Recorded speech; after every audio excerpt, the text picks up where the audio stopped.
તો આજથી શ્રાવણ માસનો પ્રારંભ થઈ ચૂક્યો છે। સોમનાથ મંદિરો ભક્તોની ભીડથી ઉમટી પડ્યા છે। સોમનાથ પ્રસાદ ગૃહમાં TV30 ગુજરાતીની ટીમ પણ પહોંચી હતી અને સમગ્ર પ્રસાદ કેવી રીતે બને છે તેની માહિતી મેળવવાનો પ્રયત્ન કર્યો।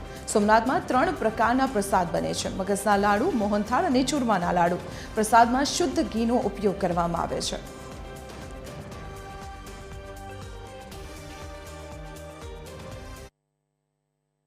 ભારતના દ્વાદશ જ્યોતિર્લિંગમાં પ્રથમ એવા સોમનાથ મહાદેવનો આજે શ્રાવણ મહિનાની શરૂઆતે જે અભિષેક થઈ રહ્યો છે, જે પૂજા અર્ચના થઈ રહી છે, તે ધજાઓ ચડાવવામાં આવી રહી છે, જે પાક પૂજા પણ કરવામાં આવી છે।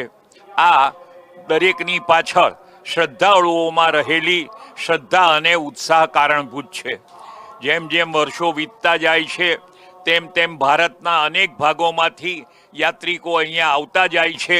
આજે મહારાષ્ટ્રનું મોટું ગ્રુપ છે, સવારે તામિલનાડુનું ગ્રુપ હતું, તો અનેક રાજ્યોમાંથી જ્યારે માણસો આવે છે ત્યારે આપણા સૌની જવાબદારી છે કે એમની યાત્રા આનંદદાયક બને।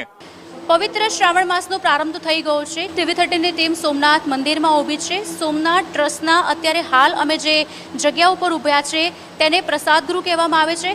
પ્રસાદ કેવી રીતે બનાવવામાં આવે છે તેની આજે આપણે વાત કરીશું। અહીંયા પ્રસાદ જે બની રહ્યો છે ટોટલ હાઇજીન જાળવવામાં આવે છે। મિનિમમ હ્યુમન ટચ છે, એટલે કે મશીનરી દ્વારા બનાવવામાં। આ જે તમે દ્રશ્ય જોઈ રહ્યા છો તે ચૂરમાના લાડુ કેવી રીતે બને છે તે બતાવી રહી છું। આખું જે પ્રસાદ ગૃહ છે તેનું હાઇજીન ટોટલ જાળવવામાં આવ્યું છે। ઘીનો પણ જે ઉપયોગ કરવામાં આવે છે તે અમૂલ ઘીનો ઉપયોગ કરવામાં આવે છે। હજારો કિલોમાં શ્રાવણ માસ સિવાય પણ એટલો જ પ્રસાદ બનતો હોય છે। બની શકે કે કદાચ 10,000 કિલો કે 15,000 કિલો પણ લાડવા બનતા હોય છે। 3 પ્રકારના પ્રસાદ બનાવવામાં આવતા હોય છે, તેમાં 2 પ્રકારના એટલે કે મગજના લાડુ, મોહનથાળ અને સાથે જ ચૂરમાના લાડુ અહીંયા બને છે। અને છેલ્લો જે વિભાગ બચે છે તે છે લાડવા કેવી રીતે વાળવા। તેમાં હ્યુમન ટચ મિનિમમ યુઝ કરવામાં આવે છે, તે સિવાય કોઈ હ્યુમન ટચનો ઉપયોગ કરવામાં આવતો નથી। તમામ જે ઉપયોગ થઈ રહ્યો છે તે મશીનરીનો કરવામાં આવી રહ્યો છે અને મિનિમમ અને મેક્સિમમ હાઇજીન જાળવવામાં આવી રહ્યું છે।